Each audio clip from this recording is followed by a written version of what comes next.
मोटू हाथी और चालाक लोमड़ी। घने जंगल में मोटू नाम का एक हाथी रहता था। वह बहुत बड़ा और ताकतवर था, लेकिन उतना ही घमंडी भी। जंगल के छोटे जानवरों को वह तुच्छ समझता और उन्हें कभी मदद नहीं करता। जब भी कोई उससे सहायता मांगता, वह हंसकर कहता, मैं इतना बड़ा और शक्तिशाली हूँ, मुझे तुम्हारी कोई जरूरत नहीं।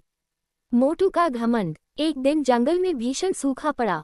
तालाब सूखने लगे और जानवरों को पानी की तलाश में दूर दूर जाना पड़ता। मोटू हाथी को इसकी कोई चिंता नहीं थी, क्योंकि वह अपनी ताकत से किसी भी छोटे जानवर को हटाकर खुद पानी पी सकता था। छोटे जानवरों ने सोचा, अगर मोटू ऐसे ही करता रहा तो हम सभी प्यास से मर जाएंगे। उन्होंने तय किया कि उसे सबक सिखाना होगा। चालाक लोमड़ी की योजना। चतुर लोमड़ी झुमकी सबसे होशियार थी। उसने एक योजना बनाई और मोटू के पास गई।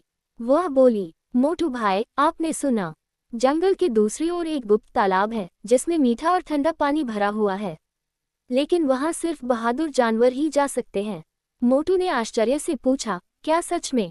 लेकिन वहां जाने में खतरा क्या है? झुमकी ने मुस्कुराते हुए कहा, उस तालाब की रक्षा एक दैत्य करता है, जो सिर्फ बुद्धिमान और विनम्र जानवरों को वहां पानी पीने देता है। जो घमंडी होते हैं वह उन्हें तालाब में खींचकर डुबा देता है। मोटू हंसा और बोला, मैं तो सबसे ताकतवर हूँ, कौन मुझे रोक सकता है?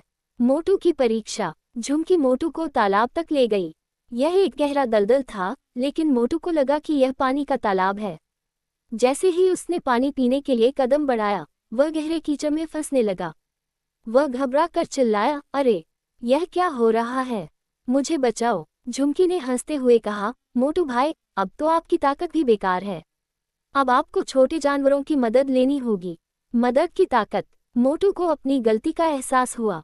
उसने दयनीय स्वर में कहा, मैंने हमेशा अपनी ताकत पर घमंड किया, लेकिन अब मुझे समझ में आया कि छोटे जानवर भी महत्वपूर्ण होते हैं। कृपया मेरी मदद करो। झुमकी ने जंगल के सभी छोटे जानवरों को बुलाया।